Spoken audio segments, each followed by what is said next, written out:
It's time to update the Supergirl playlist. There is a 2023 Supergirl special, and it's fascinating. Not necessarily because of what it's doing with Supergirl, but also because of what's going on just in the climate right now with Supergirl and Power Girl. So it's a bit of a time recording type deal. Because this Supergirl special has a bit of a conflicting effect on the Power Girl series that's ongoing. And that's also relevant because Power Girl plays a large part in this Supergirl special. And since we talk about both characters on this channel, why not? We've got a Supergirl playlist, we've got a Power Girl playlist. It seemed like a fun one to check out. The relationship between Supergirl and Power Girl tends to be awkward, or at times you'll have it just barely be addressed. But there are a lot of interesting directions that one can take it in. So it's not necessarily bizarre to see that delved into, especially what's going on in Power Girl's book, which decided to focus heavily on this aspect, or at least the aspect of who is Power Girl? Is she derivative Supergirl? And that brings us to a key point. In order to discuss the relationship between these two characters, one of the key factors that needs to be present is the difference between the two characters. And this special does seem to grasp that.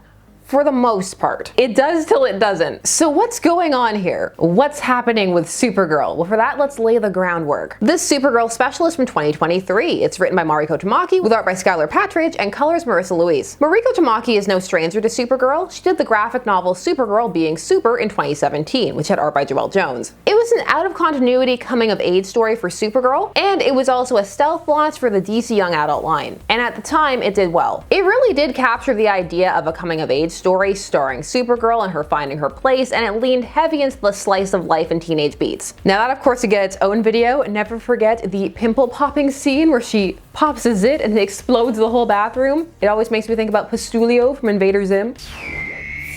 All of this is to say that Supergirl is not unfamiliar territory for Tamaki. And she does stay in this special within the confines of where Supergirl is currently time of recording in canon. And where that is like the other members of the Super family having joined Clark's bike gang with the matching jackets, and she's trying to find her place. Her characterization is very much in the post-Supergirl Woman of Tomorrow by Tom King era, to the point where articles about this special end up talking about the Tom King story and even have quotes from him in it, talking about how Supergirl deserves her own series. They're actually very reminiscent of the quotes he gave about Wonder Woman, which we talked about in the Wonder Woman video. Now, Supergirl Woman of Tomorrow wasn't exactly technically canon. It's kind of its own standalone story. But while technically it's not canon, a lot of what happened in there did lend an impact to the depiction of Supergirl, because a story doesn't necessarily have to be canon for it to have an impact on the main canon. Even before the Omniverse stuff. All it has to really do is resonate, and for many that story did. It helped that it was a concise story arc rather than an ongoing. And Tom King is a writer who gets attention and press, and who has a strong fan base. So it makes sense that more eyes got into that Supergirl book. More than on average, time of recording. I'm saying that a lot this video, but it's pertinent. Whenever I don't say it, that's when things happen. People are waiting in the wings. She didn't say it. They even say that Supergirl is gonna be the basis of the Supergirl from James Gunn's universe, but we'll see what happens there. Who knows what's gonna happen with all of that? Maybe it's the future and you do. Come back and tell me. Now, it must be noted for Supergirl that that story is not the first instance of a traumatized or angry or survivor's guilt or struggling to find her place Supergirl. It's not a new take. That idea has been floating around for a while, and then the New 52, there's even a Red Lantern Supergirl for a bit. So Supergirl going through it is not new. And a lot of that goes all the way back to her first introduction, where some of the things that happened to her really should have resonated more than they did at the time, like just being dumped in an orphanage right away. So this special may feel very retready for some, because in a way it is, but this is not uncommon with Supergirl whenever Superman resets, which did happen with Dawn of DC, a kind of switching in direction, and he returned to Earth before that and a whole bunch of things.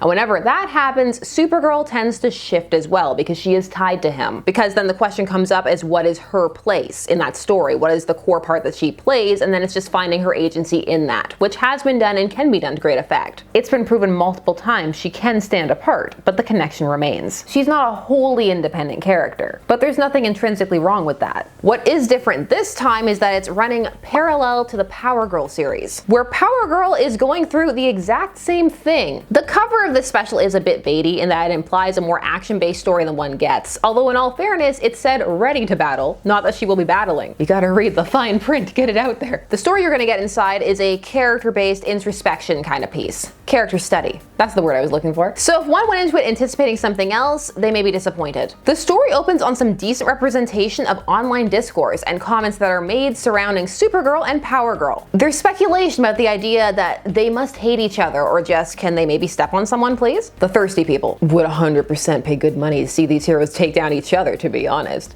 Nuts, know what I mean? Giggity. Is it just me, or do those two hate each other? Hashtag Twinemies. Wait, would Mariko Tamaki write a good punchline? There's something here. I like this idea. In today's news, an epic battle was had between the Super Family and the Toyman. On hand to rescue Metropolis were two heroes you may have trouble telling apart, Supergirl and Power Girl. This is also our start or lead into Supergirl feeling insecure. This attitude is not helping how she already feels about herself. She was already uncertain about her place, and now there are these articles about Power Girl who's shown up and thrown her all off, and people seem to like Power Girl and they're saying catty things about her. And now people are even questioning if there needs to be two of them or if she needs to be there. It's a bit of a meta question, but not one that rings untrue in context either, especially since she's just reading this on her phone. It's basically one of those opinion piece fluff articles. Are they even both really all that super if Supergirl took a major hit and almost died? Maybe not. Put a pin in this because there are two, maybe three ways to look at this story. There's probably more. We're gonna focus on three, and they are: one, on its own; two, in context with Power Girl series; three, in context with that and Supergirl's history. Now, Supergirl is thrown when the super siblings Otho and Asul Ra show up, and they ask her questions about her life on Krypton. She launches into stories about Argo City, but finds she can't get very specific about what she did there exactly. What did I do? Did you have friends?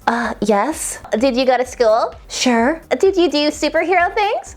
No, because I wasn't a superhero. So what did you do? I don't know, just regular kid things. This innocuous question sends Supergirl into a spiral. She wonders why she can't answer it, which is tying back into her feelings of insecurity and feeling that she's not enough. She's not Knuff. Who is she if she's not Supergirl? Who was she before that? My cat is trying to get in here so hard. He's got things to say about this special. John does not help. It's the Sunday dinner at the Super Family. They all have to get together. Mandatory fun. You have matching jackets, you come to the gathering. The twins were asking me about Krypton, about me as a kid. Is that okay? You have a criminal past we don't know about? Probably have the weirdest answers to questions of what was your childhood like, and that's saying something. I don't even have a weird answer. I have nothing. Like, other than remembering Argo itself, the rest is just a complete blank. Okay, well then start with the city. I see John is more over his post-volcano and Ultraman abuse than I am. Also, that phrasing's a bit off because Supergirl does remember things, she just needs to pull for them. One of the things she pulls is that she ran. She remembers running, like track. This is something Tamaki had also worked with in her Supergirl being Superbook. It's the idea of Kara striving, competing, and in this case, falling short. I'm skipping ahead. They put the falling short after she fails in a mission later on. It's paralleling. Look, I get that this is a strange time with Power Girl and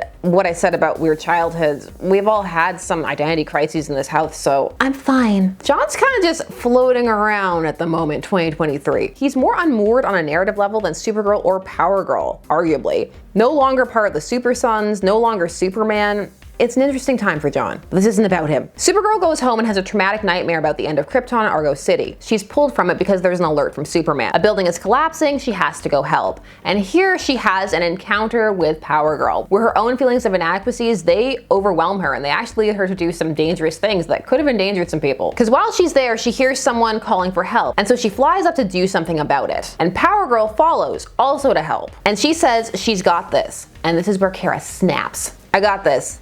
Hey, I got this. What the hell? Above you! What? Look out! A huge piece of building falls on her and she has to heat vision it off. She's yelling she failed and she almost got killed again. Also, she endangered people. Not a very heroic moment for Supergirl. Supergirl's been depowered a little bit once more. That happens. It's not uncommon with DC. Sometimes she's stronger than Superman, sometimes less. Being a hero isn't a race, but I just made it a race. While it is clear what the story is going for with the paralleling between her past racing and this incident, it is very blunt, very on the nose. Has that been down this whole time? I'm gonna take it down now. When did you fall? All right, it's down. Back to what's going on. Oh man, what a professional outfit we run here. That's very clunky and I can't even hang a poster up. And now the two talk to each other. Are you okay? Of course I'm okay. What's going on with you? Nothing you need to worry about. I don't need another therapy session, thanks. Good, I'm not your therapist. While it is nice to see an editor's note and it is referencing the correct series, the issue number is incorrect. The issue wherein Power Girl counseled Supergirl was 1052. 1053 was the issue where she got the new name from John. It's a shame this isn't accurate because this is a good place for an editor's note, especially since given the sentence, it could have been left as just a turn of phrase implying that Power Girl regularly asks after her. One thing to note here is that Supergirl and Power Girl feel distinct. This Power Girl feels more in line with her classic portrayals. mature, confident, and in charge. It is particularly disorienting if one is also reading the Power Girl series, which I am, where the character does not feel like this in the story they're attempting to reference. Power Girl yells at Kara that she thinks she is the inferior version of her, and that's not the energy of this story at all. I saw that place you go to escape. I know that place just as well as you, Kara Zor-El. That place you go, it's not real. Now Supergirl goes home and Lois is there with cupcakes. She brings them so that she can eat her feelings. Cupcakes also featured in the Power Girl issue 2 story, which we covered. Do both Karas love cupcakes? Is this a connection between the two of them? Does the editor just really like cupcakes because it's the same editor for both? Is it both? Both can be true. And I made cupcakes. Really?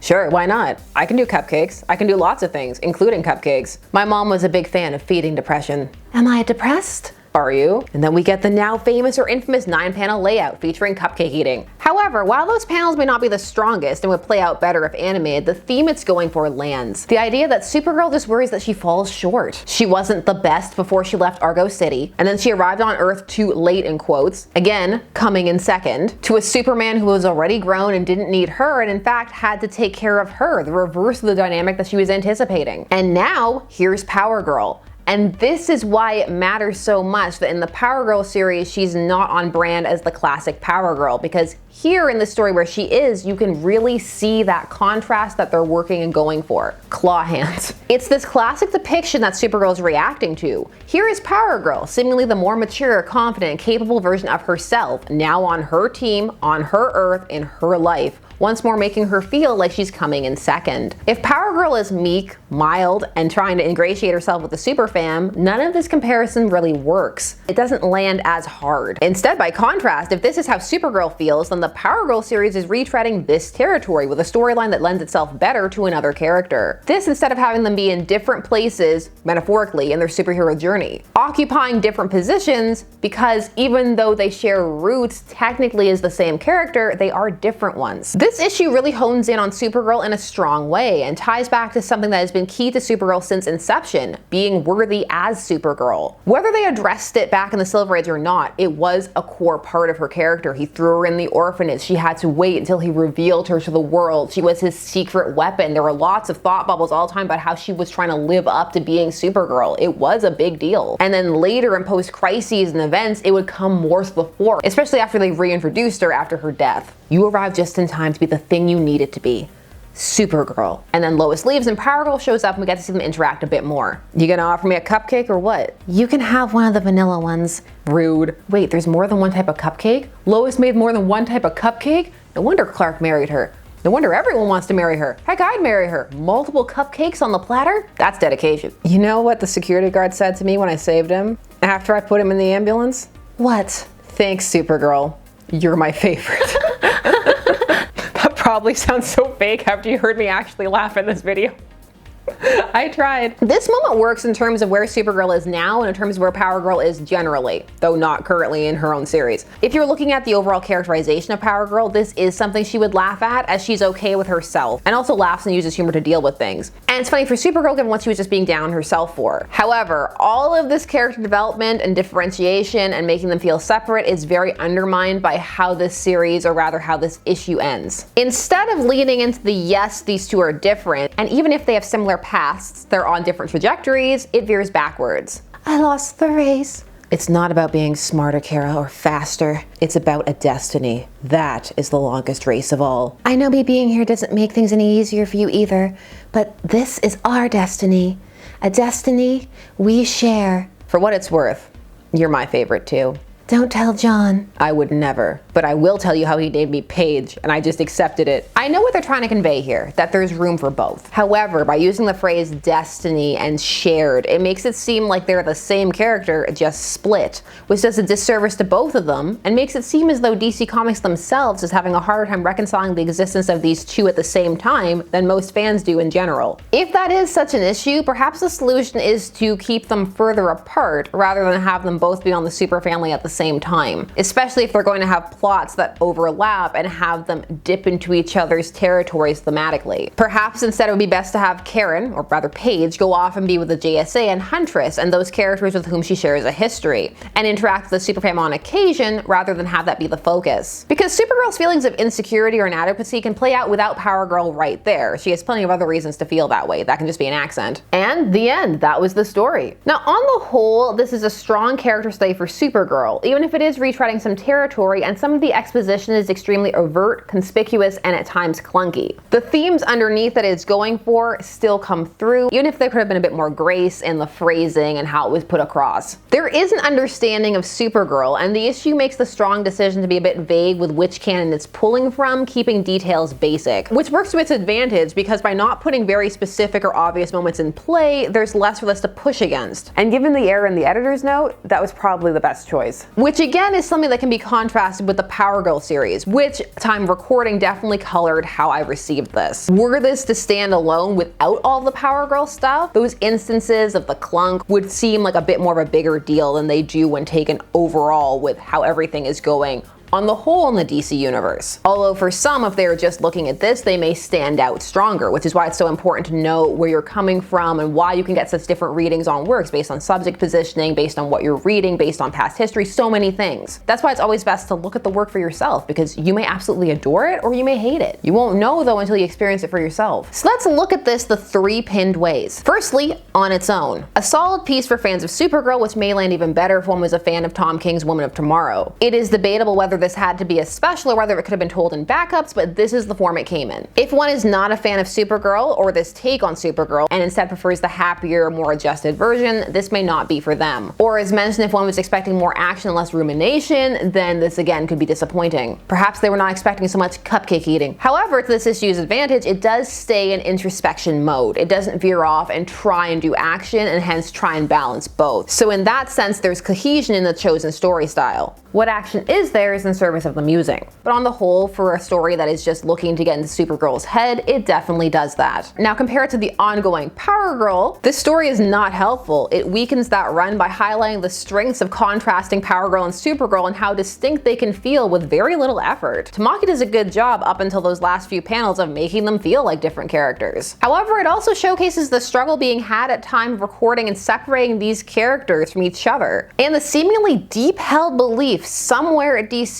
that Power Girl is just a knockoff Supergirl, and that is bleeding through into both works. And while that is technically true, it's lacking in nuance. The two have felt different and unique before. They have their own flavor. And there was one thing that helped with that, and it's something that's been joked about online, but it's the difference in their appearance. This is one of those moments where the obviously larger bosom of Power Girl ended up helping on a story level. It was a visual cue that the two were different without ever having to say or write anything. You can still make them feel different even if you don't have that visual aid, but then you have to work harder in the narrative and other things and feelings and vibes to do so. The lack of Superman insignia also helped, as did the age difference that was present at certain periods. But the look was an easy quick go-to that worked in tandem with the aforementioned. I'll come out and say it, I miss the larger boobs. I think they were important and kind of iconic. Does every woman need massive bazongas? No. But it's become part of Power Girl, and that's not inherently bad. Even if in the past it has at points been fetishistic or leering, it hasn't always been that way, or even I would argue predominantly in the works themselves. The perception of Power Girl, that's something else. In general, with her portrayal, it can be fun. And even part of the female fantasy too, not just male ones. And not just a lusty fantasy, but a fun power fantasy. Escapism things. Keyword can, not will or must. It's just there's room for all types of characters, and in this instance, changing this about Power Girl is part of what's doing a disservice to her. Part of, not all. Side note, if part of this depiction is fear of the male gaze or playing into it, the idea that people are lusting or finding her attractive or that it's inappropriate to sexualize her in such a way, there will always be something to gaze at. It can't be reasoned with, it can't be bargained with, it doesn't feel pity or remorse or fear.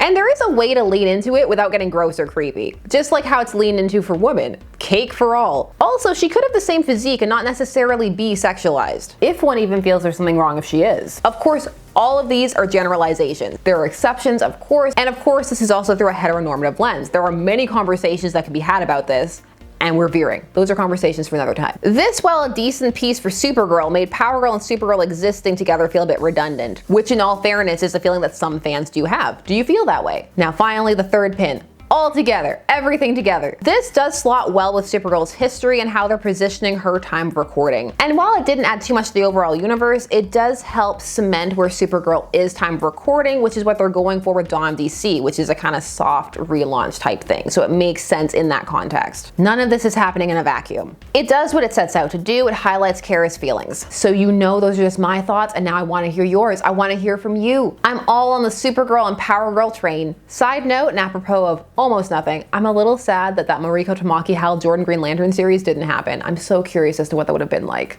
I want to visit that timeline so badly. Tell me things down below. While you're down there, please do all the YouTube things. Like, share, comment, subscribe, hit that bell notification so that you never miss a vid. Thanks so much for taking some time to spend discussing comics with me. I always appreciate it. I will see you again soon.